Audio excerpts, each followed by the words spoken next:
የአየር መቃወሚያ ስርዓቶቿ በሙሉ የላሸቁት የተመቱት እዛ ውስጥ ሆነው ነው የሞሳድ ሰዎች አሁንም የኢራን ታርጌቶች ምንም ጥቅም አልባ ናቸው ለኢራን ስኬት ነው ስለዚህ አሁን ይሄ የበቀል እርምጃው ጄነራል ተገደለ ጧት ሲነጋ ጄነራል ተሾሟል እስራኤል በትክክል ከህዝብ ጋር ሳርለ ወይ የተጣላች አለችው ዓለም ላይ ትልልቅ አውሮፓ የሚባሉ ቦታዎች ላይ የሽብር ጥቃት የሚፈጽሙ አካላቶች ናቸው ከአውሮፓዎች ጋር እንደዚህ መቃቃር ውስጥ ያሉ አካላቶች ናቸው ተናስተለን እንደምቆያችሁ ነው ቤተሰቦቻችን ይህ ሐሳብ ሚዲያ ነው ሐሳብ ዊክሊያችን ተጀምሯል ከሰኞ እስከ ዓርብ በዚህ ሰዓት ሐሳብ ዴይሊን ቅዳሜ ደግሞ በልዩነት ልክ በዚህ ሰዓት ሐሳብ ዊክሊን በወርናንተና አርሳለን እጅግ በጣም አነጋጋሪ የሆኑ ጉዳዮችን ዓለማችን ላይ የተከሰቱ የሀገራችንንም ጨምሮ ያነሳሳን ሐሳቦችን ያሸራሸርን ቆይታ እናደርግበታለን ዛሬም የዓለማችን ቁጥር 1 መነጋገሪያ ጉዳይ የሁሉም ዓለም አቀፍ መገናኛ ብዙሃን የፍለፊት ገጽ ጉዳይ የሆነውን የኢራንና እስራኤልን ጦርነት በሰፊው እንመለከታለን እንደተለመደው በረከት ዮርዳኖስና ያልፋል ከናንተ ጋር ቆይታ እናደርጋለን ከታች የምትገኙን ሰብስክራይብ የምትለው ምልክት መጫናችሁን አትርሱ አብራችሁን ቆዩ እንደናችሁ እንኳን አደረሳችሁ ለቅዳሜ ውድ ቅዳሜ በጣም ውድ ቅዳሜ ነች እንግዲህ ዛሬ በጣም ትልቁን ጉዳይ ነው ይዘን የመጣነው ዜናዎቹን ማየቱ በራሱ እዚህ እስክንገባ ድረስ ዜናዎቹን ማየቱ ለብቻው ፋታ አይሰጥም በጣም ፈጣን የሆኑ አፕዴቶች ናቸው እየወጡ ያሉት እንግዲህ ዓርብ ሐሙስ ለዓርብ ለሊት አይደል ሐሙስ ለዓርብ ለሊት እስራኤል ከባድ የተባለውን ጥቃት መሰንዘር ጀመረች ከዛ ደግሞ ዛሬ ለሊት ዓርብ ለቅዳሜ አጥቢያ ደግሞ ያጸፋ ምላሽ ከኢራን ወደ እስራኤል መሰንዘር ጀምሯል ከስር እናሳያቸዋለን ወደ በኋላ ላይ ምስሉን ይሄ የመልሶ ማጥቃት ምን ያህል ጉዳት ያደረሰ እንደሆነ አሁን የቃላት ጦርነቱን በጣም እየተካረረ ነው ሀገራትም አሰላለፋቸው እየለየ ነው ያለው የዚህ ጦርነት ማብቂያ ምንድነው ሊሆን የሚችለው የሚለው በጣም በሰፊው የተጠበቀ ነው የሚገኘው የእስራኤል ዛቻ በጣም ንሯል በጣም ከፍ ብሏል ያው ኢራንን በተመሳሳይ ከፍ ያለ ዛቻን እየሰነዘረች ነው የምትገኘው እንደው ግን ትናንት ያው በረከት ካንተ ጋር ነካ አድርገናል የወርዲ ይሄ ጦርነት የሶስተኛው የዓለም ጦርነት ተጀምሯል የሚሉ አሉ አንድ አይ ይሄ የኒኩለር ታላቁ የኒኩለር ጦርነት ነው ሲሉ የሚገልጹም አሉ ዜናውን ስታው በየትኛው ፈርጅ መደብከው አንተ እኔ ትናንትና እንደው የሶስተኛው የዓለም ጦርነት ተጀምሯል ለማለት አንችልም ነበር ነገር ግን እያደረ በማግስቱ ሲመጣ ይሄ ወደ ሶስተኛው የዓለም ጦርነት እየሄደ ነው ምንልበት መንገዶች ተሳታፊ ሀገራቶችን ስንመለከት እጃቸውን በግልጽ ባይገቡም በተዘዋዋሪ የገቡበት አሉ ደግሞ ቡድናዊ ድጋፋቸውን የሚገልጹ አሉ ይሄ ለሁለት የተከፈለ ጦርነት ነው ይሄ ነገር እየተባባሰ ነገሩ እየከረረ ወደ ኒኩለር የሚሄድ ከሆነ ኦሬዲ ሶስተኛው የዓለም ጦርነት የሚጀመር ነው አንድ ቀን አድረን በማግስቱ ሌሎች ጦርነቶች ላይ ጋፕ ይኖራል የቀናት ግን ይሄ ቀናት ሳይሆን የሰዓት ልዩነት ነው አሁን እዚህ ስቱዲዮ በገባንበት ታይም ይሆን አዲስ የሚከሰት ነገር ይኖራል አዲስ የሚከሰተው ነገር ዜናም ሳይሆን የተኩስ ልውውጥ የምንመለከተው ዓርብ ዕለት ማታ ተመለከትን ትናንትና ማታ ደግሞ ያየነው ነገር አለ እነዚህ ነገሮች በጣም እየከረሩ የመጡበት ነውና የሶስተኛው የዓለም ጦርነት የሚጀመርበት አዝማሚያ አለ ግን ነገሩ ባንዴ አይጀመርም አሁን ከሌሎች ሀገራቶች ያለው ጦርነትን መመልከት እንችላለን ዩክሬን ከራሺያ አለ እንደዚሁም ተጀምሮ የቆመው የህንድና ፓኪስታን ጦርነት አለ እነዛ ነገሮች አሁንም ይበስ የሚጋጋሉ ከሆነ የእስራኤልና የኢራን ጦርነት መፍትሄ የሚሰጡ አካላቶች ለዚህ ጦርነት መፍትሄ ካልተሰጠው ነገሩ እየከረረና ወደ ሶስተኛው የዓለም ጦርነት የሚገባበት ሁኔታ ሰፊ ነው በረከት የአጸፋ ምላሹ በጣም ጠንክሮ ነው የቀጠለው ለሊቱን እየተመለከትን ነበር የአጸፋ ምላሾቹና በጣም ጠንክሮ ቀጥሏል ትናንትና በነበረው የሐሳብ ዴይሊ ሰዓታችን ምን ይጠበቃል ከዚህ በኋላ ሚል ፕሬዲክሽን እየሰራ ግምታዊ ሐሳቦች እያስቀመጥን ነበርና ግምትህ ተሳክቷል የትናንቱ ግምትህ እንደውም ገማችንን እንደያለ ምትባለው ያቺ ዓለም ዋንጫ ላይና አፍሪካ ዋንጫ ላይ የሆነስ ፓሮት ነገር አለች አይደል መላምቶች የሚሰጥ ያው እኮ ነው የበረከት ግምት እኮ ከሁለቱ አካላቶች ምን ይመጣል የሚለው ነው ምክንያቱም ወዲያው በመግለጫዋ አጻፋዊ ምላሽ ይሰጣለው ብላ ነበር ያለችውም አልቀረም አደረገችው ግን ነገሩ በጣም የከረረው በሰዓታት ልዩነት ውስጥ ኢራን ወደ አሜሪካ ኢራን ወደ እስራኤል የላከቻቸው ባሊስቲክ ሚሳይሎች እነሱ ሳይበርዱ እንደገና እስራኤል ወደ ኢራን የላከችበት መንገድ ነገሩን ይበልጥ እየተካረረ እንዲያደርግ አድርጎታል በጣም እንግዲህ ይሄ እንትንህ ግምትህ ሰርቷል የሚለው ለምን አነሳን በረከት ለሊቱን 4 ዙር የሚገመት በ4 ዙሮች በመቶዎች የሚቆጠር የባሊስቲክ ሚሳኤሎች ነው ኢራን ስታስወነጭፍ ያደረችው። እስኪ እንደው አገናኘው የመጀመሪያው የእስራኤል ጥቃት ከዛ ያጸፋ ምላሹ ያንተ ግምት አለ ትንቢት አለ እናገናኘው። እውነት ለመናገር ትላንትና ከያፊ ጋር በነበረን ሾው ግምት መጨረሻ ላይ ፕሪዲክቶች ያደረግን ነበር። አንድም የቀረ ፕሪዲክሽናችን ላይ ሁለታችንም የሰጠነው 100 መጥቷልና በጣም አስገራሚ ከሚባለው ፓርቶች ላይ እናንሳ። ትላንትና ካነሳናቸው ግምቶች ውስጥ አንደኛው ያፊ ካስታወስ የዓለም የኢኮኖሚ መናጋት የነዳጅ ዘይቶች የመጨመር ሂደት ያሳያሉ የሚል ፕሪዲክት አድርገን ነበር። አድሮ ጠዋት ላይ የተገኘው ግን ከ100 በ13% ከፍ ብሎ ነው የዓለም የነዳጅ ዋጋ። ለዛውም የድፍድፉ ነው የ$8 ልዩነት እንደዛውም ጨምሮ ነው የተገኘው። ይህ በኋላ ለመጀመሪያ ጊዜ ነው እንደዚህ በቅጽበት እንትን ያለው በትክክል። ሁለተኛ ደግሞ ከገመትናቸው ግምቶች ውስጥ አንደኛው የኢራን አካባቢ ላይ ያሉት ውስጥ የትራንስፖርት መስተጓጎል ይገጥማል ብለን ነበር። ሁለተኛው ደግሞ ፕሪዲክት ካደረግናቸው ነገሮች ውስጥ የጉዞ መስተጓጎል ብለን ያነሳነው ነው። እሱም እንዲሁ ተከስቷል። በሳውዲ እንደዚሁም የገልፍ ሀገሮች ላይ ይሄ የነዳጅ ኢነርጂ አምራች ሀገሮች ላይ የሚባሉት ቦታዎች ላይ ከፍተኛ የሆነ ስጋት አድሯል። እንዲሁም ኢራን ለዚህ ጥቃት የአየር ክልላቸውን የከፈቱ የተባበሩ ሁም ብለው ደግሞ ትብብር ያደረጉ አውቆ ባላወቀ መንገድ ትብብር ያደረጉ አካላትን በሙሉ እቀጣለሁ በማለቷ እዛ አካባቢ ላይ ያለው የትራንስፖርት ሁኔታ ከፍተኛ ማስተጓጎል በዛቸው የተነሳ ከፍተኛ ማስተጓጎል መጥቷል። እንዲሁም አንደኛና የመጨረሻው ፕሪዲክት ካደረግነው ደግሞ የአጸፋ ምላሽ ያልነው ነበር። የአጸፋው ምላሾቹ በጣም ፈጣን ግን እንደ እስራኤል ፕሪሳይዝ አይደለም። የእስራኤልን አይታችሁት ከሆነ በጣም የተመረጠ ከአፓርትመንቶች ውስጥ መሃል ላይ ያለው አፓርት ብቻ ለይቶ በጣም ጥቃት የደረሰበት ነው። የኢራን የፈሪዱላ የሚባለው አይነት በደንብ በቃ መሃል ከተማው ቴል አቪቭ የእሳት ጥብስ ሆና ነበር። ያ ግን እሱን በረከት የፈሪዱላ ልንለው እንችላለን። አሁን ጦርነት ውስጥ የምሰጣቸው የአጸፋ ምላሾች የእስራኤል እንዳልከው የተጠና ነው። የመጀመሪያም ገና ቀናት ጥናት የተደረገበት እንደሆነ ያስታውቃል። ታይሚንጉን ራሱ ስናየው የተፈጸመበትን ታይሚንግ ስናየው የኢራን ምላሽ ግን ካየው እንደውም የሆነ የልህ እና ይሄ በቀልን ይዞ የመምጣት አይነት ነገር አይመስልም። በጣም ትክክል ከፈሪዱላ ባለፈ አዎ የልህና ይሄ ወዲያው ሪቬንጁን ወዲያው የማድረግ ሂደት ነው። ግን የፈሪዱላ ያልኩበት ምክንያት ምን አለ መሰለ የእስራኤልን ስንመለከት በጣም አኩሬሲ ለመጠበቅ በጣም ጥረዋል። የኢራንን ስንመለከት ግን ቀጥታ የሰው ያለበት ቦታዎች ሶሶ ሞቷል እስካሁን ድረስ ወደ 73 ሰው ኦሬዲ ወደ 300 በላይ ኢንጁሪዎች አሉ። እነዚህ ስትመለከት አንጻራዊውን ከኢራን ጋር ስትመለከት ኢራን ውስጥ የወታደራዊ የመሳሪያ ማከማቻ ቦታዎች፣ ኒውክሌር ማብላሪያ ጣቢያዎች፣ የጄነራሎች ቦታዎች፣ የጄነራል መኖሪያ ቦታዎች እንዲሁም ሳይንቲስቶችና ፕሮፌሰሮችን ታርጌት ያደረገ ነበር። ፕሪሳይስ ለመሆን በጣም ተጥሮበታል። የኢራኑ ግን እስራኤል ላይ ያደረሰችው ኦልሞስት ጅምላ በሚባል ደረጃ ነው። በቃ ያን ኤሪያ ላይ ሰው ካለ የምትፈልገው ሰው በቃ ለምን 10 ሰው አይሆንም አንድ ላይ ነው የፈጀችው። ለዛ ነው ትንሽ ስሜታዊነት ይታይበታል። አሁን እስራኤል በወሰደችበት አካሄድ እኮ ኢራን ተከትል አይደለም። ያው የሞሳድ ጥንካሬን እዚህ ጋር አለማንሳት አይቻልም። ነገሮቹ እንዴት ታርጌት እንደተደረጉ ማን ላይ ምን ላይ እንዴት መተኮስ እንዳለበት አሳይታናለች። ነገር ግን ኢራን ይሄ እንዴት ነው አንተ የሆነ ሰው ሲመታ ቶሎ አጥቅቶ ለመጠቃት የሚባለው ነገር የለም። ያንን ምላሽ ለመስጠት ሄደችበት መንገድ ታርጌት አይደለም።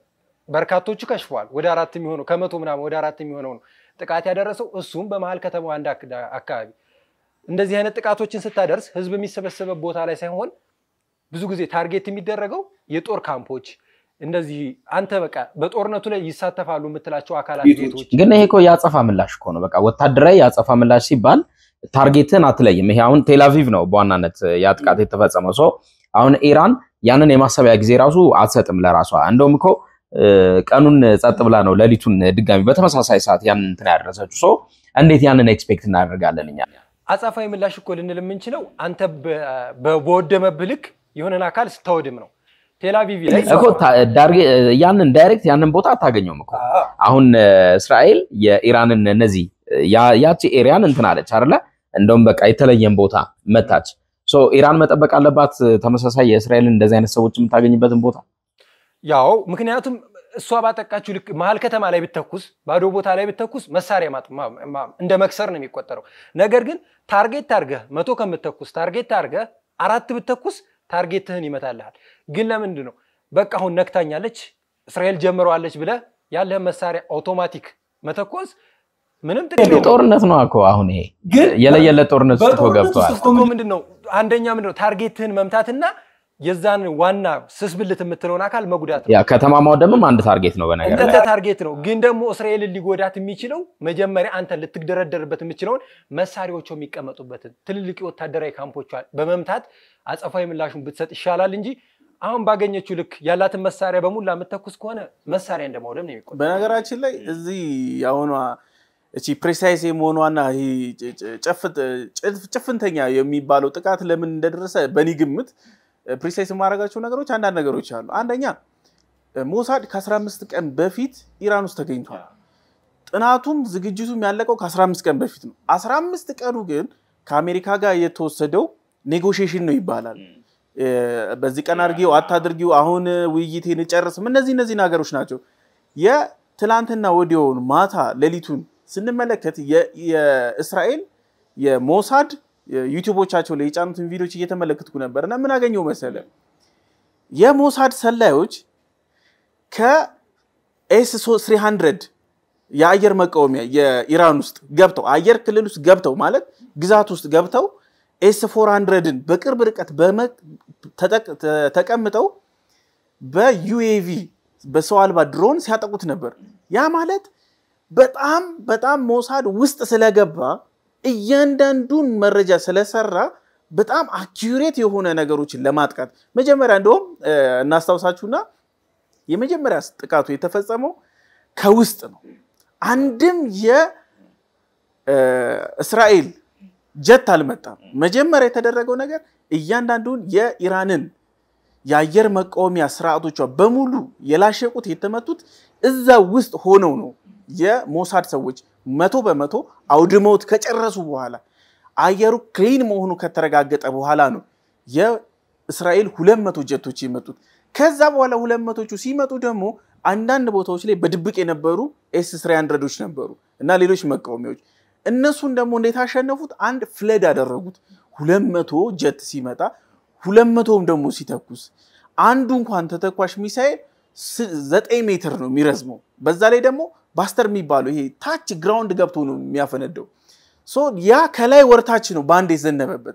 ሁሉንም መቆም አይችልም አንድ 300 መተኮስ አንቲ የሚተኩሰው ቢያንስ 10 20 ምናምን ነው ይሄ ግን ባንዴ ነው የዘነበው ስለዚህ ፕሪሳይስ የሆነ ስራ ይሰራችሁ ሞሳድ ገብቶ ስራውን ስለጨረሰው የኢራን ደግሞ ግምታዊ ናቸው የሳተላይት ኢንፎርሜሽን እንደዚህ ደግሞ የቆዩ ኦብዘርቬሽን ስለሆኑ ፕሪሳይስ ማግኘት አቃታቸው ለዛ ነው ይሄ እኮ ማለት አሁን ሞሳድ አሁንም እስራኤል ኢራን ውስጥ አለ ማለት ኢራን ወደ እስራኤል የምትተኩሳቸው ለእያንዳንዱ መሳሪያዎች ቀድማ እንድትዘጋጅ ፍንጭ የሚሰጣት አካል አለ ማለት ነው ስለዚህ አሁንም የኢራን ታርጌቶች ምንም ጥቅም አልባ ናቸው ማታ እንደተመለከተው ኢራን ሳትሆን እስራኤል ለምትተኩሰው ሞሳድ ውስጥ ስላለ እርሱ ለሚያመቻቸው በሚሰጠው መረጃ ተመስርተው ታርጌት ፉል የሆነ ጥቃት ይሰነዝራል አዎ ኢራንም ወደ እስራኤል ለምትተኩሰው ሞሳድ ኢራን ውስጥ ካለ እነዚህ አካላቶች ውስጥ ካለ ኢራን ወደ እስራኤል ለምትተኩሰው መሳሪያ ፍንጭ የሚሰጥ ነገር አለ ቅድመ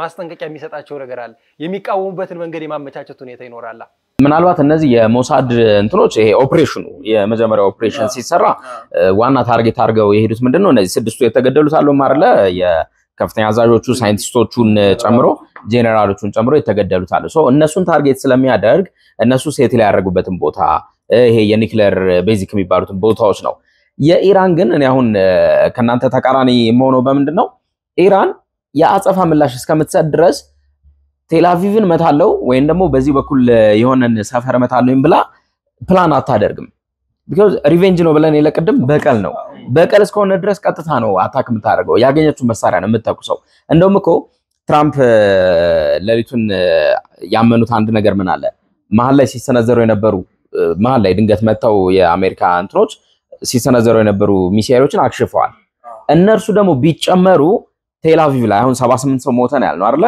ቴልአቪቭ ላይ ከደረሰው ውድመት የባሰው ውድመት ይደርስ ነበር ይሄ ደግሞ ለማን ስኬት ነው ለኢራን ስኬት ነው ስለዚህ አሁን ይሄ የበቀል እርምጃው እንዴት ነው አንተ ዮርዲ ግቢ ዶርም ሆነ ከዶርም ላፕቶፕ ተወሰደ ዶርም ውስጥ አሉ ዶርሜቶች አሉ ማንን ትለያለህ ሁሉንም ነው አይደል አጥራግረከ እንትን ሁሉም ነው የሚገመተው እዚህ ጋር እኮ አሁን ታርጌት አደደችም እነዚህ የምትመታቸውም ነገሮች እሷን አይጠቅማትም አይደለም ግን የተለዩ ቦታዎች ይሄ ጦርነት ለጦርነት የሚባለው እንዴት ነው ጠንካራ ያንድ ነገር ስስ ብልቱን የምታገኝበት እኮ ግን ይሄኛው ሲቪሊያንስም መሞታቸው ከተማውንም ቴልአቪቭ ላይ አሁን ያየነው ነው ምስሉን አይደል ያም ያ ሁሉ ህንጻ መውደሙም እንደ እንትን እኮ ነው ለኢራን ከተኮሰችው አንፃር እንደ ታርጌት ነው እንደዛ ነው የምትቆጥረው ምክንያቱም አስበህበት ነው የተኮስከው ያን ነገር ማጥቃት እስከሆነ ታርጌት ያማ ታርጌት ነው በነገራችን ላይ አንድ ፒክቸር አይቼ ነበርና የኢራን ስፔሻሊ ብላ ታርጌት ያደረጋቸው ሎኬሽኖች በሙሉ በእስራኤል ማፑ ላይ ሰሩትና በጣም ያሳቀኝ ፓርት ማለት ነው አንድም ቦታ ፍሪ የለም ኦልሞስት ዲቨን እስራኤልን ነው በቃ ታርጌት ያደረገችው በኢራን አይን ይሄ ሲቪሊያን ነው ይሄ ሚሊታሪ የለም በቃ ኦልሞስት ሁሉንም ቦታ ታርጌት አድርገዋለች በዛም ልክ ተጨማሪ እንትን ሌላኛው በጣም ስሙ በተረጋጋሚ ብዙ መገናኛ ብዙሃን ላይ የተሽከረከረን ስናይ ተረጋጋሚ ስሙ እየተነሳ ያለው የኢራን አብዮታዊ ዘብ ነው የኢራን አብዮታዊ ዘብ እጅግ በጣም ምዕራባውያን አብዝተው የሚፈሩት የተለያየ ተቀጽላ ስምም የሚሰጡት ጭምር ነው በተለይም ደግሞ ዓለም ላይ ላሉ የሽብርተኝነት መስመሮች እሱ ዋነኛው መፍሰሻ ነው ሲሉ የሚጠቅሱት አሉ ዜናዎቹን እየተመለከታችሁ ስለነበረ እንደው በዚህ ደረጃ የኢራን አብዮታዊ ዘብ ስሙ ተረጋግሞ መነሳቱ መፈራቱ ምንድነው ምዕራባውያን እንደዚህ ያደረጋቸው የሚል ጥያቄ ያስነሳል በነገራችን ላይ የኢራን አብዮታዊ ዘብ ለእስራኤል ሞሳድ እንደማለት ነው የኢራን ሞሳድ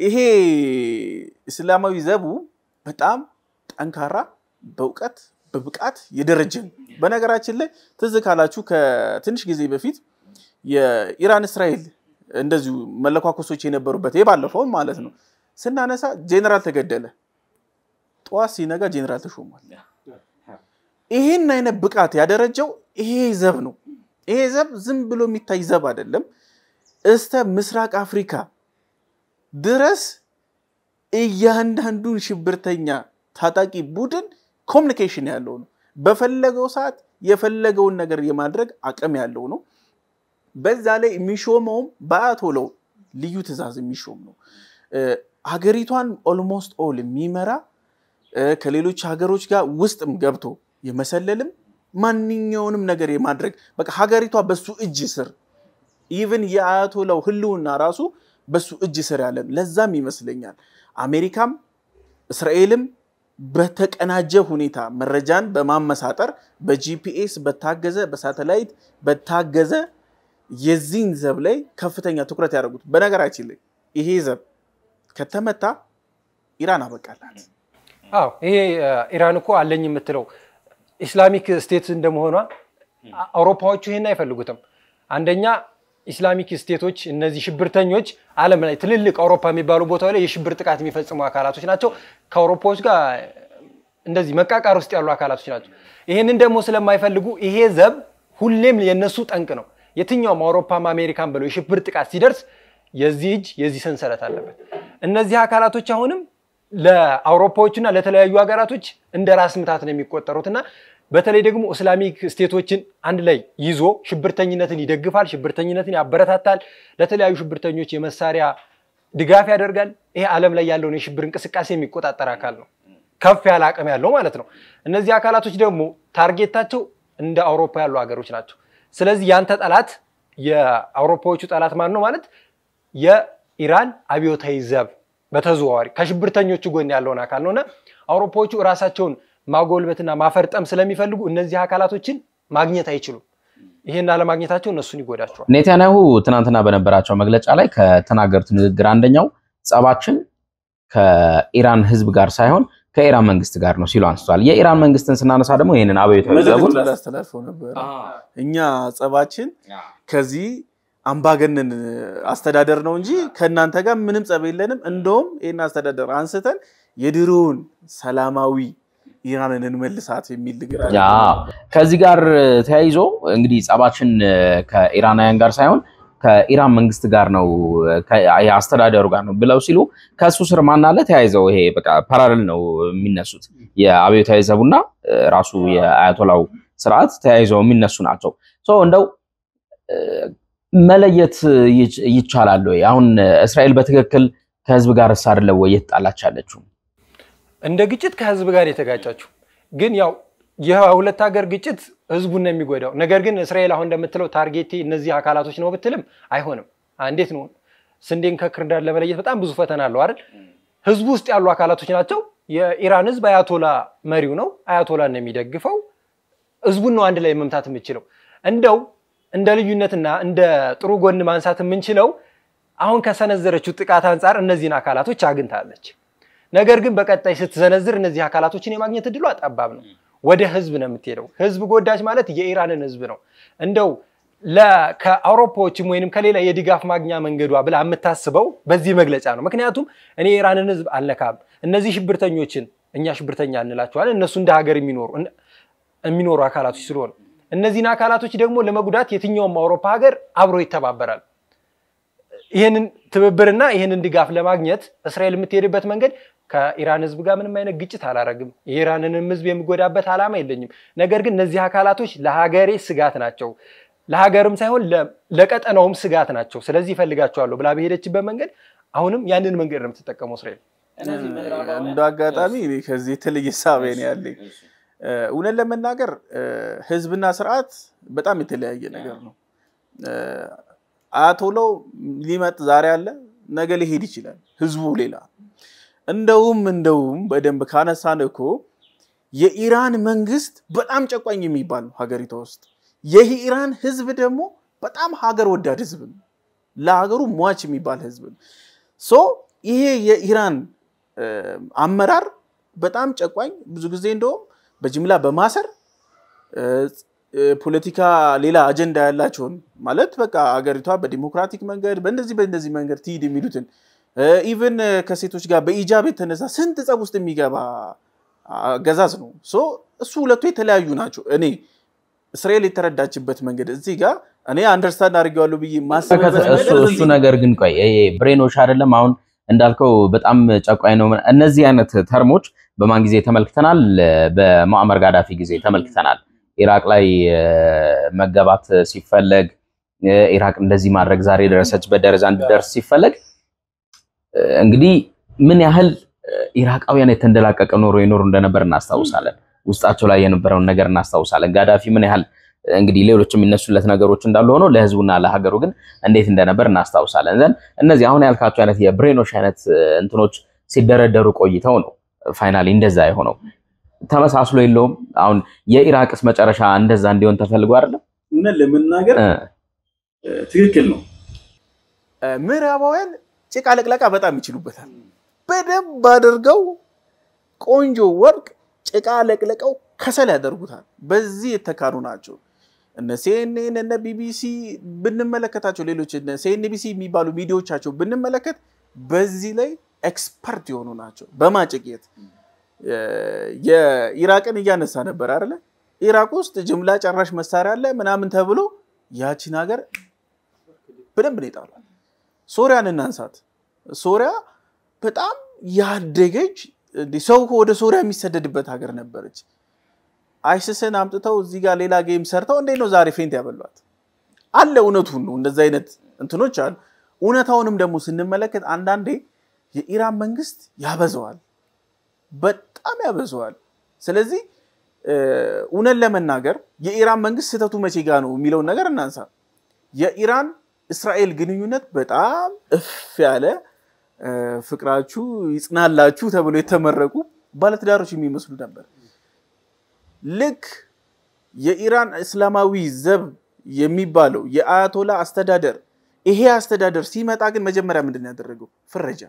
የመጀመሪያ ስህተቱ ምን ነበር ብድግ ብሎ እንደ ሀገር መሪ እንደ መንግስት አትፈርጅም እኮ መጀመሪያ ዲፕሎማሲ ብዙ ጥረቶች ታደርጋለህ እኛ እንኳን እንዴት ነው ከኤርትራ ጋር ባለን ጸብ እንዴት ነው በዲፕሎማሲ ለመያዝ የምንጥረው ገና እንደገባ እስራኤል ጠላታችን ነች ገና እንደገባ የሃይማኖት ጸብ ውስጥ አመጣው አሁን እንደው ማያቶለው ምልክቶች ነበሩ ግን ጸቡ ትክክለኛ ጸቡ ከማጋ ነበር ብንል ከአሜሪካ ጋር ነበር ሬጂም ቼንጁን ያበረታታችሁ የሰራችሁ ሲአይኤ ነበር የሰራበት እንደውም እሱን ሲአይኤን ቀጥታ መናገር እየቻለ ወዴት ነው የመጣው ወደዚህ ነው የመጣው ያልበላውን ያከከው ሶ እንደዚህ አይነት ነገሮች ጭቃለቅለቃ እናለምሁ ጭምር የኢራን መንግስትም ብዙ ስህተቶችም የሰራ መንግስት በዛ ልክ ነው እኔ ያ ነው አተያዩ አሁን ይሄኛው የኒውክሌሩ ጉዳይ ከሰሜን ኮሪያ በጣም ባለፈ የኢራን በዚህ ደረጃ ማስጨነቁ ትናንትና በእርግጥ የተጨቃጨቀንበት ነበር 90% ላይም ደረሰ 98% ላይ የሰሜን ኮሪያ ኦልሞስት ወደ 105 ጉዳይ የደረሰ አይነት የኒውክሌር ጉዳይ ኖራት የኢራን በዚህ ደረጃ ለምን አስጨነቃት የሚለው ቀደም ሲል ያነሳ ነው ምዕራባውያን የሚለውን ታሳቢ ያደርጋል እሱ ሌላ ፋክተር ብናነሳ እንደውም ቆንጆ ነው ለምን እዚህ ጋር ለምን ዛሬ ጦርነቱ ራሱ ተመረጠ የሚለው ነገር አንደኛ ነገር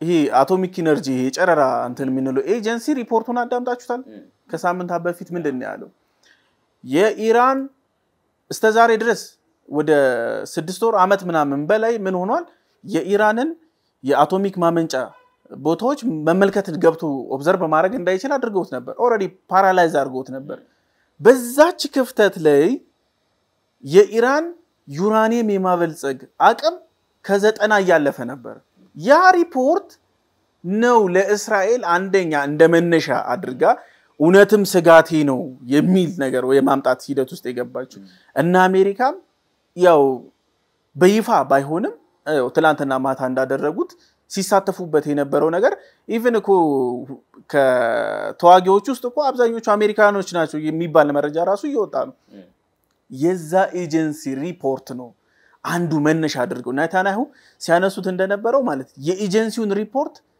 በተደጋጋሚ ሲጠሩት ነበር ትላንትና ለምን ይሄ ወደ 90% ደረሰ ማለት ከዛ በኋላ የሁለት ወር የሶስት ወር ሩጫ ነው የሚጠበቅበት ቦምብ አምርተ ከተቀመጥ ደን እስራኤል ትላጫለች አው እንደማሳያኩ የራሺያ አሁን ከኢራን ጋር የተስማማችሁ ስምምነት ወደ 8 የሚደርሱ የኒውክሌር ማብለያ የመስራት አሳቢዋ ይሄ ለአሜሪካና ለሌሎች አውሮፓ ሀገራቶች የማይታሰብ ነገር ነው ምክንያቱም ኢራንን እስካሁን ድረስ ማዕቀብ እየጣሉባት ያለው ይሄንን ነገር እንዳትሰራና ይሄን ነገር እንዳታከናውን ነው ግን ዛሬ ላይ ነገሩን እያካረረችው ስትሄድ አሜሪካ በግልጽ ከሷ ጋር ጦርነት ማድረግ ስለማትችል እንደ ስጋቴ ብላ መታነሳት እስራኤልን በተዘዋዋሪ ዛሬ አጋጣሚውን ተጠቀመችበት ትናንትና ተመለከትን ኢራን በተኮሰችው መሳሪያ ላይ እንግዲህ ስትቃወም ተመለከትን ይሄ ማለት አውሮፓውያኖቹ እዚህ ጦርነት ላይ እስራኤልን ገፋፍቷታል የኢራን የውጭ ጉዳይ ሚኒስተር ቃል አቀባይ ሲሉ ነበር ያለ ኒውዮርክ ድጋፍ ይሄ ጦርነት አልተጀመረም ብለዋል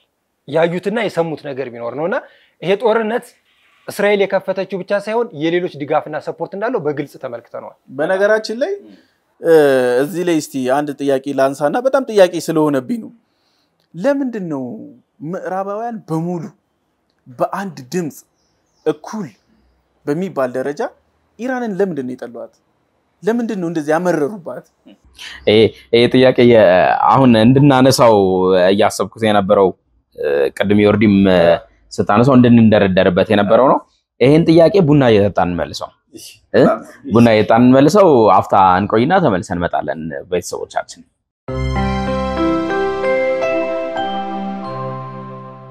እሺ ተመልሰናል በቀዳሚው ድባብ በቡናው ድባብ ተመልሰናል በረከት በጣም አሪፍ ጥያቄ ነው ያነሳው ምዕራባውያን እኔ በጣም ይገርመኛል ምዕራባውያንን ሳስብ በተለይ የዚህ የዓለም ፖለቲካ ጡዘት ላይ የምዕራባውያንና የሰሜን ኮሪያ የምዕራባውያንና የሩሲያ የምዕራባውያንና የኢራን ጉዳይን ስታነሳ በጣም ጽንፍና ጽንፍ ይይዝባልና ይሄ ቅድም ያልካት የፈሪዱላ ብላ ያልካት እንደው የነሱ የዚህ የፈሪዱላ በጣም የሚበረታው የሚፈሯቸው ሀገራት ላይ ነው እንጂ አሁን የጠቀስናቸው ሀገራት ላይ ፍጹም የሚሞከርም የሚያስቡትም አይደለም ሶ ለምን በዚህ ደረጃ ፈሯት ኢራንን ብለን ስናነሳ በጣም በርከት ያሉ አመክንዮችን ማንሳት እንችላለን። የመጀመሪያውና ዋነኛው የኒውክሌር ፖለቲካው ነው።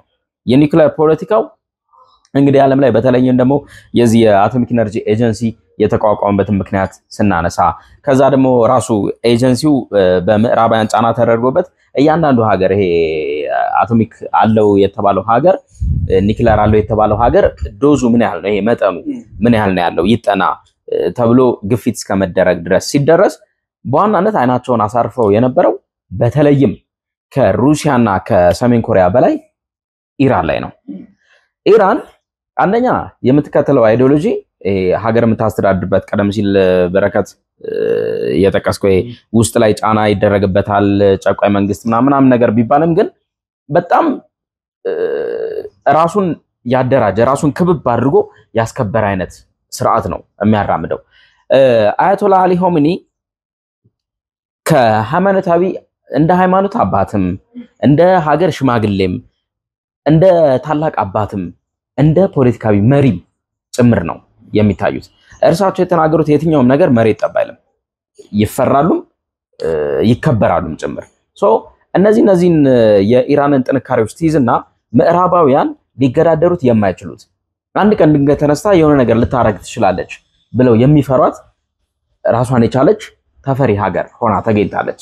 በእነዚህ ምክንያቶች በተለይም ደግሞ ይሄ አቶሚክ ኤነርጂው አቶሚክ ቦምቡ እንደ ምክንያት ሆነ እንጂ እንደ ኢራቅ እንደ ሶሪያ እንድትሆን ከሚፈለጉ ሀገራት መካከል በምዕራባውያን ዘንድ ክፉ እይታ ውስጥ ያለች ኢራን ነች። እነዚህ ምክንያቶች አሉ። በጣም ጥሩ። እዚህ ላይ አንድ ሁለት ነገር ልጨምርልኝ። የመጀመሪያው ነገር ምዕራባውያን አንድ አስተሳሰብ አላቸው።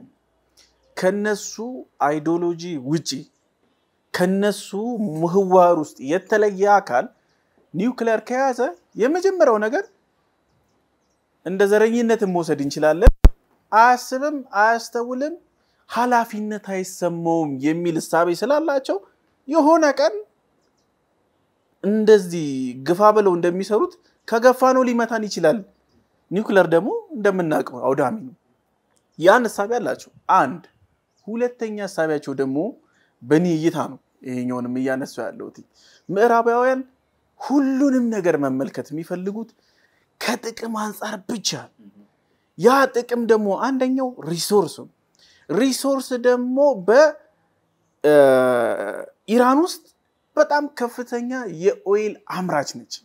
እቺ ሀገር መጀመሪያ ካስታወሳችሁ ከእስራኤል ጋር ከመጣላቷ በፊት ከአሜሪካ ጋር ከመጣላቷ በፊት እንደውም ወደ ንጉሳዊ አስተዳደር እየገባች የነበረችበት ሰዓት ላይ ስንመለከት የእንግሊዞች በሰፊው የኢራንን የነዳጅ ማውጫዎች ሲሰሩበት ነበር። በደንብ አድርገው ዶላሩን ሲያትሙበት ነበር። እንደምናውቀው ደግሞ የምዕራባውያን አንደኛው ሲስተም ምንድነው 10% ለአንተ ይሰጣል 90%ን ይዞት ይሄዳል። ይሄ ነው ጨዋታው። ፍትሃዊ አይደለም። የዚህ እስላማዊ አመራር ሲመጣ የዚህ በአያቶላዎች የመተዳደር ሲስተም ሲመጣ ግን ምን አደረገ? እንግሊዝ ውጪ አሜሪካ ዞር በይ ይሄ የኢራንና የኢራን ንብረት ነው። እንደ ልብሽ ማዘዝ አትችይም። መሸጥም ካለበት በዓለም አቀፉ የንግድ ስርዓት ውስጥ ነው መሆን ያለበት። እንደዚህ አሳሪ የሆኑ የንግድ ስምምነቶችን ሙሉ በሙሉ ሪሙቭ ነው ያደረጉት። ያ ምን አመጣ? እነ አሜሪካ እነ እስራኤል እነ እንግሊዝ እኛ ኢንቨስት አድርገን ኤክስፕሎር አድርገን ያወጣነውን ኦይል እነሱ እኛ ፋሲሊቲውን በነፃ ኢንቨስት አድርገን እንግዲህ አንድ ኦይል ሪፋይነሪ እንኳን ምን ያህል የሚያወጣው እንኳን ኤክስፕሎር አድርገህ ደግሞ ዲጋውት አድርገህ ማውጣት ደግሞ ጨምርበት ለውል እኛን ከጨዋታው ውጭ አድርጋለች። ይሄንን ሲስተም ይሄንን ኦይል አትጠቀምም ሸጣ አታድግም። ማዕቀብ በማዕቀብ ግዴታ ለእንግሊዝ ለአሜሪካ ካምፓኒዎች ድጋሚ ያንን የኦይል ማውጫ ካልሰጠች እነሱ እንዲበሉት በሩን ካልከፈተች ከብላክ መዝገቡም ላይ ያነሷትም አሸባሪ ገለመኔ የሚሉትን ነገር አያነሱም። ማነጻጸሪያ እናንሳ። ዱባይ ለምን አደረጉ? ለምን ሳውዲ ነው ያደረጉ? የሳውዲ መንግስት በሰባዊ መብት አያያዝ ላይ እነ ጀማል ኸውሺጂን እንዴት እንዳደረገ አናቅም። ግን ለምንድን ነው ባላይ የሚታለፈው? ኦይሉን ሰጥተዋላ። ኢራንስ ኦይል አልሰጠችም። ትልቋ ሰይጣን አድርገው ነው የሚስሏት። ይሄ አንደኛው የሪሶርስ ፖለቲካ። ሁለተኛው ደግሞ ከአይዲዮሎጂያቸው ስትወጣ ደግሞ ምን ያደርጉሃል? የማሰብ አቅምህን ጥያቄ ምልክት ውስጥ ይከቱታል። በዛ ልክ ምልክት አው አውሮፓዎቹ ራሳቸውን ብቻ ማፈርጠም የሚፈልጉ ናቸው። ማንንም የሚያውቀው ጉዳይ ነው። እዚህ ላይ ኢራን እየሄደችበት ያለው መንገድ በእነሱ ወይ አይደለም። ከኒኩለር ማበልጸጋ ተያይዞ በርካታ ማዕቀቦችን አሜሪካ እንኳን ምን ያህል ማዕቀብ ጣለችባት እየሰማች ያለች ሀገር አይደለች። ይባስ ብላ ከነ ቻይና፣ ራሺያ፣ ሰሜን ኮሪያ ያሉ አይነት ሀገሮች ጋር ጥምር ፈጠረች። እነሱ የሚፈልጉትን ለምሳሌ ይሄ የነዳጅ ሀብታቸውን እንኳን ወደ እነሱ አልመጣ ያላቸው ቻይና ገበያው ላይ ገብታ ሰፊውን የኢራንን ነዳጅ የምትገዛው አሁን ላይ ቻይና ነች። ይሄ ነገር ማጣታቸው ለነሱ ትልቅ የራስ ምታት ነው። ነገ ይሄንን መሳሪያ ካበለጸገችና ካላት ማንንም ማትሰማ ሀገር ነች። ምክንያቱም ይሄ ሁላ ጫና ተቋቁማ ያለፈች ሀገር ነች። ነገ አንድ ሰው የሆነ ነገር ቢተነኩሳት ከመጠቀም ወደ ኋላ እንደማትል ያውቁታል። አያቶላም በዚህ የማይታሙ ሰው ናቸው። ከወሰኑ ወሰኑ ነው። ይሄ ነገር ለአውሮፓዎቹ ለኛ የማይገዛ ሀገር እንዲፈረጥም አይፈልጉም። ወይ የሆነ ነገር ከነሱ ጋር ተጋርተ ነው ያን ነገር መስራት ያለብህ ወይ ደግሞ እነሱ በሚፈልጉት ወይ ሊመሩ ይፈልጋሉ። ኢራን እንደዛ አይደለች። በተለይ ለአውሮፓዎቹ ክሎዝ የሆነች ሀገር ነች። ራሷ የምትፈልጋቸውን ሀገሮች ራሺያን፣ ቻይናን፣ እነዚህ ሰሜን ኮሪያ የሚባሉ ሀገሮችን ወደ ራሷ ታመጣለች። መሸጥና መለወጥ የምትፈልግ ንግዶቿን ከነሱ ጋር ታደርጋለች። በጣሉባት ማዕቀብ በሚያደርጉባት ጫና የማትበገር ሀገር መሆኗን ስላዩ መጠቀም የፈለጉት በእስራኤል እንደነ ሶሪያ መውደብ ይሄን መንገድ ተጠቅመው ነው የሚሆነው። እንግዲህ የአንቶኒዮ ጉተሬስ ማስጠንቀቂያ ሰጥቷል። እጅግ በጣም ሊጠና የሚገባው ጦርነት ነው ሲሉ ማስጠንቀቂያ ሰጥቷል። የዓለም አቀፉ አቶሚክ ኢነርጂ እሱም እንዲሁ የአቶሚክ ይሄ የቦምቦች ያሉበት አካባቢ ላይ በተለይ ፋብሪካዎቹ ላይ እነሱ አካባቢ ላይ በጣም ጥንቃቄ ሊደረግ ይገባል የሚል ሐሳብ እየሰጡ ነው። ከዛ ባለፈ ግን አሁን አሰላልፎቹ ተለይቷል። ዛሬ ደግሞ በጣም ለይቶለታል። ልብ ካላችሁ ሌሊት ላይ የወጡ መረጃዎች በደንብ ለይቶለታል። ማን ከኢራቅ ጎን እንደሆነ ማን ደግሞ ከእስራኤል ጎን እንደሆነ በደንብ እየለየለት እንደሆነ እያየን ነው። ሂዝቦላ፣ ሀውቲና ሐማስን ማንሳት እንችላለን። እነሱ ኢራንን የሚያስፈልገውን ድጋፍ እንሰጣለን የሚል አይነት ይፋዊ መግለጫ ሰጥተዋል። ይሄን አሰላለፍ እናንሳ።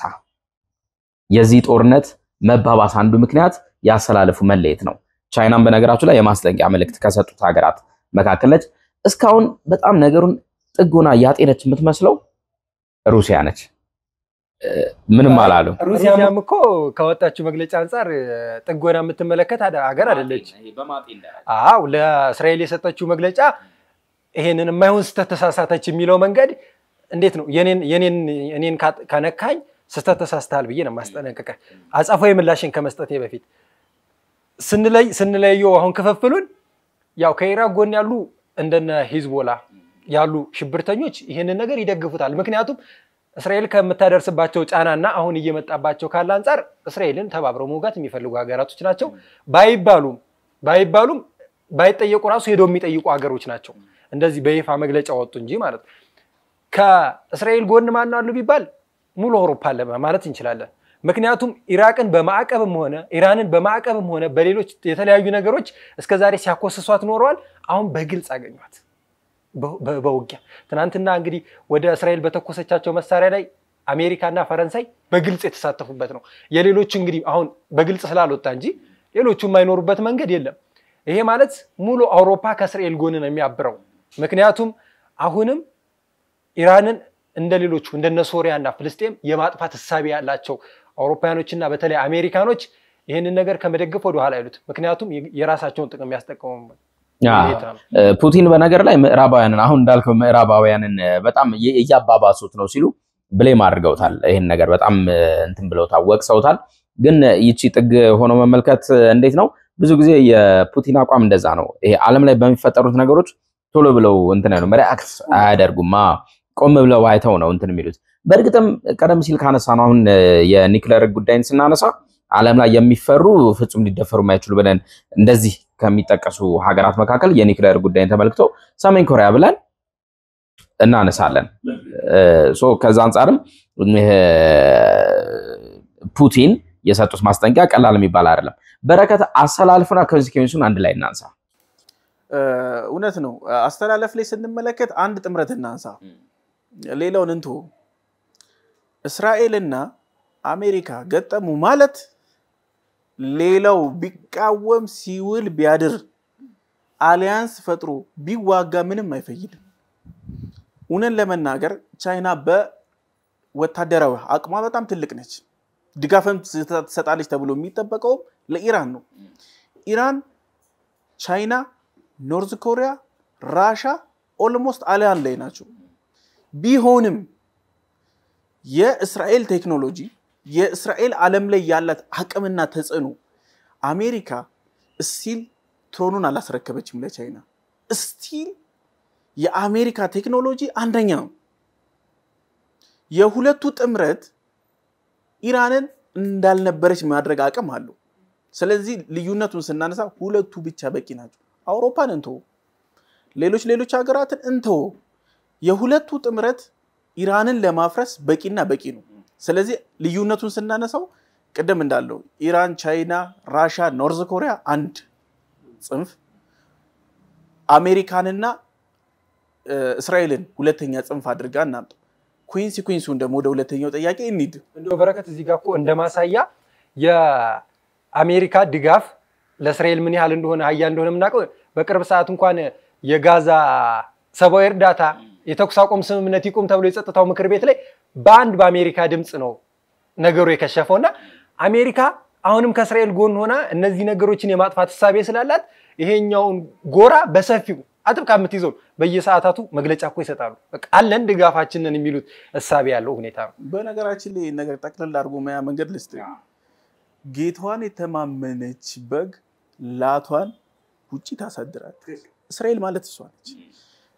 ወደ ኩዊንሲኩዌንሱ እንመለስ ወደ ኩዊንሲኩዌንሱ ስንመለስ የመጀመሪያው ኩዊንሲኩዌንስ ሁላችንም የዓለም ህዝቦች አብረን ምንሻማው ኩዊንሲኩዌንስን እናንሳ የኑሮ ውድነት ይንራል የመጀመሪያው ኩዊንሲኩዌንስ ነዳጅ ዋናው ነገር ስለሆነ በትክክል በርግጥ ኢራን ለዓለም ገበያ የምታበረክተው 3% ነው ከዓለም የነዳጅ አቅርቦቷ 3% ነው ይፋው የሚታወቀው ግን ኮንትሮባንድ የሚወጣው እንደሞ በመኪኖች እየተጫነ በጀረኪና እየተጫነ የሚሄደው እንደሞ ስንደምረው ምናልባትም ከ6 ከ7% በላይ ይሆናል ተብሎ ይጠበቃል ሶ አንደኛ ሁላችንም የሚደርሰን እንደ ፈንዲሻ አብረን ምንቋደሰው ይሄንን የኑሮ ውድነት እንቃመሳለን ሁለተኛው ሙሉ ዋር አይደለም የተሟላ ጦርነት የምንለው አይደለም አሁን የተጀመረው ግን ይሄ ነገር በዚሁ ከቀጠለ ወደ ሙሉ ጦርነት ይመጣል ሙሉ ጦርነት ሲመጣ ደግሞ አንደኛው የዚህ የኢራንና የእስራኤል ቀጠና ውስጥ ያለ ነው ደግሞ እንደ ሀገርኛ ነን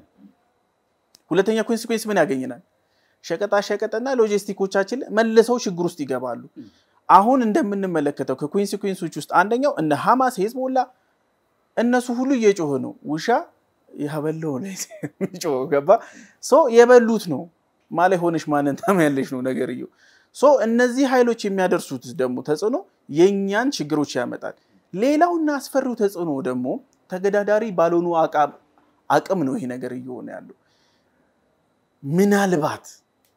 ምናልባት ሙሉ በሙሉ የእስራኤል ህዝቦች ወደ ታች ግራውንድ ገብተዋል ግራውንድ ውስጥ ሁሉ ትናንትና ማታይታችሁ ከሆነ ሙሉ በሙሉ ሱፐርማርኬትን ሲያጨናንቁ ነበር ምክንያቱም ሳምንት 15 ቀን ወር ሊቆዩ ይችላሉ ተብሎ ስለተጠበቀ ሁሉም ወደ ሴፍ ዞን ገብተዋል ያ ደግሞ የሚያሳየው የጦርነቱ መራዘምን ያሳያል ምናልባትም እስራኤል ስሜታዊ ሆና በሆነ ሚንስ ወይ ደግሞ ጦርነቱን የመሸነፍ አዝማሚያ ውስጥ ከገባች ኒውክሌራን የመጠቀም አዝማሚያ ይመጣል ያ ደግሞ መልሶ ግሎባል ዋርሚንግ ውስጥ ይከተናል ክራይሲሱ በቀጥታም በተዘዋዋሪም ያገኘናል አንድ ምስል የእስራኤል መደምደሚያ ያላደረገውና የእስራኤል የመከላከያ ዲፌንስ ፎርስ ላይ የወጣ ዌብሳይታቸው ላይ የተመለከትኩ ነበር በሬድ ዞን ያከበበው ላይ በሁለት ዞኖች ውስጥ ኢትዮጵያ ተካተታለች ያ ማለት በቀጥታም